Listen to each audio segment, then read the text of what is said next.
So we're here with David Higgins. More proof that any kind of crazy thing can happen at a rally. So David, what happened that's caused your hand to be on ice here? Yeah, we lost the power steering. Don't know why. Just sort of went through a compression, lost the steering, and then obviously these things get super heavy when you lose power steering, and something's kicked back, and well, I've got no feeling down this side of my hand at all and can't move it. So I'm in a full splint at the moment. And then between stages, as you do, you try and fix the car. You try and so I was under the car trying to fix it, and then got run over by a medical car, which twisted my ankle. And if things couldn't get worse, just before we pulled into the stage, a tree fell down in front of the car. So it's to say this isn't going the best is a bit of an understatement. But we're going to see if we can carry on and see if we can do everything we can to keep this thing going. It's looking like a pretty dramatic day for everybody behind you out on the road today. How's it shaping up for you? I mean, usually it's a dramatic rally for me, so it's kind of nice that I'm just having a nice smooth run, and just had consistent stage times, and the roads are really fun. They're quite challenging, and I'm actually really enjoying them now without too much pressure. Sounds like Ken's having a pretty good day two here at Ojibwe. So, Adam Yeoman, it looks like you're going really fast out there. How's it turning out here on day two? Yeah, going good. Finally in the 2-minute dust windows, which is nice, and it certainly helps out a lot. And pace feels good, car feels great, so yeah, having fun. Good stuff. No kind of drama for you the way we've seen with a lot of other cars here running at the front? Just the last couple miles of the last stage, we lost boost. Just boost hose popped off, but other than that, we've been fine. Okay, looking good. Does it look like on the times that you could actually catch David? I don't know. We'll see how he does. He's way out in front of us now, but we took a lot out of him on the last stage, and he's hurting, so we'll see what happens. Yeah. Brendo, day two, how's it going? Yeah, really good actually. Some of the tight corners we get dust in the back wheels, so we're getting a little bit of vibration through that, but clean runs. I'm trying to stay in the middle of the road. Last stage we got third outright, so that's really good. And yeah, leading two-wheel drive, which is always nice. It looks like a lot of fun out there, but it also looks like a lot of work. Do you feel like as the driver that a lot of people will get worn out on the amount of focus it takes to stay on line? There's just so many corners on these stages. Yeah, and especially this rally, it's really hot out there in the car. Just talking to Ken, like I said, I'm so worn out. Is it just me or what? And he said he's the same. It feels like one of the hardest rallies we've ever done. So many corners. So mentally, we're just concentrating so much, plus in the car you're working all the time, corner, and the notes are coming out, and the concentration of that as well. You really got to keep on top of yourself, so fitness is a key here. Indeed. Jeremy, clearly a lot of people are struggling today with the technicalities. I mean, how technical the stages are. What do you think the trick is to staying clean? I'm not sure. We got a little bit of a roll happen here, but we were having a great stage earlier. The fast stage was fantastic. The next stage was really technical and great. Quite a flavor contrast on those stages, but got caught out on that third stage. Just a no cut with a bunch of rocks on the apex of the turn. Had been dragged out for us. Tried a little bit to avoid them maybe. Got outside in the marbles, and luckily we were able to keep continuing. Another competitor pulled us back onto our wheels, and we're hoping to try and chase down second here in two-wheel drive, get back on that position. Do you know what that gap looks like between you guys and Greenhouse now? Looks around 6.5 minutes, so we'll see. Okay, good luck with that. Good luck with that. Dylan Van Way, how are you looking in super production, and how are you liking the car? I love the car. You know, it's a lot to learn, and it's a big jump. After 5 years in two-wheel drive, you know, a lot of habits have to change. I'm learning a lot, and I think we're getting faster and faster as we go. Where we're sitting is okay, you know, considering other people have had some bad luck. I'd like to be setting a little faster times, but I'm learning, so I think we're off to a good start, and I think we're only going to get better. I'd say with no dents in the car, you're off to a good start. Yeah, for sure. We're trying to keep it safe. We got a brand new car here, so it's best to keep it clean. Good stuff. Good luck. Thanks. Yeah. Mason, how's it going on day two? It's better today. We settled into the pace a lot quicker, and I'm happy about that.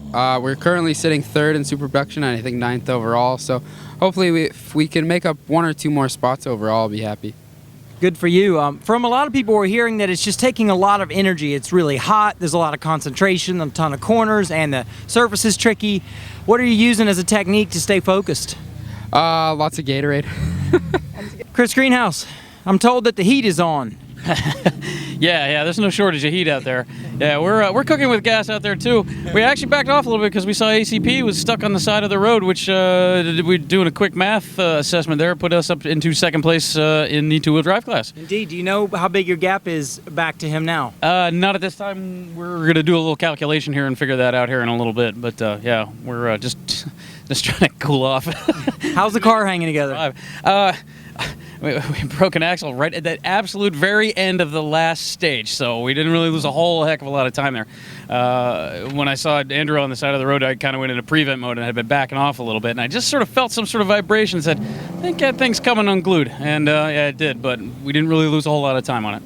4 more stages, you got to make it happen. Yeah, 4 more, 3 at least for the service, and then the one at the end there. So yeah. This next one is going to be these are going to be 3 very important stages. Yeah. Good luck. We'll see you back in town. Thanks, man. Yep.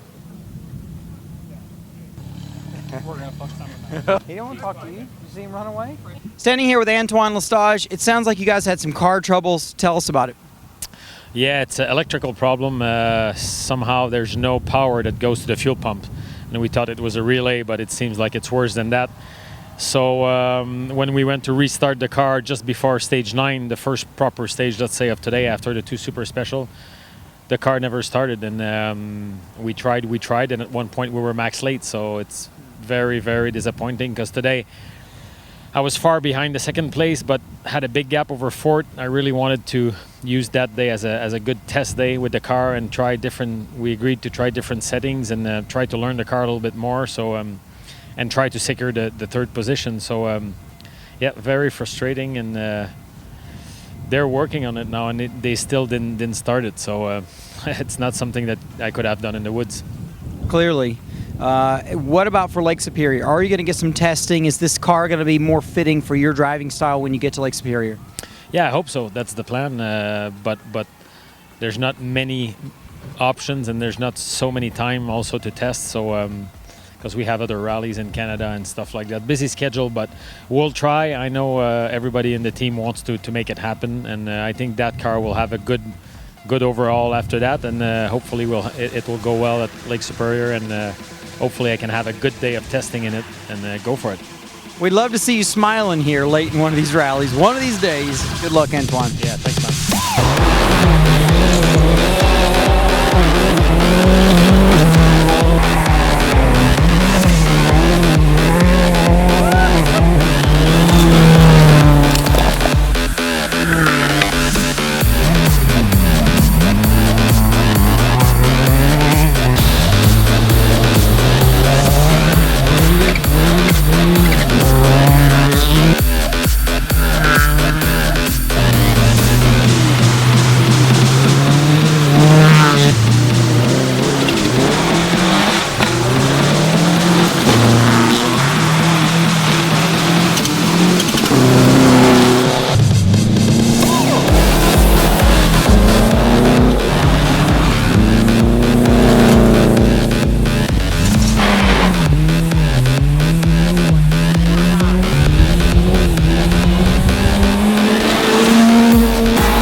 Ojibwe Forest rally winner Ken Block, tell us how it feels to win a rally that has kind of plagued you for a few seasons. Yeah, this is probably my biggest nemesis when it comes to rallies. 100 Acre Wood being my favorite in the world, but this one being like one of the most difficult. But recce helped a lot this year. You know, my skills have come a long way, but being able to recce the stages and add a lot of things in the notes and see the roads and really be able to plan everything, you know, as far as tires and car setup and all that just made a huge difference. So really stoked to be here.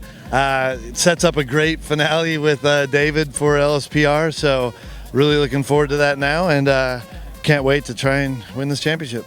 Clearly winning the championship's always been on your mind. Have you ever been in the position to win it at the last event before? Yeah, years ago. Travis and I think maybe Pinker were battling into the last event at LSPR, and I literally just went wide into some grass and my radiator got punctured by a stick.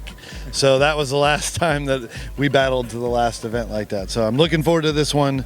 You know, I've come a long ways since then, so I'm, you know, really gonna try my best. Absolutely. Good for you, man. Well earned. Thank you. You got it. And your overall winners, Ken Block and Alex Gelsomino.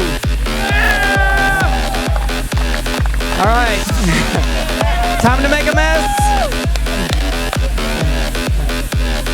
Let's hear it for SP.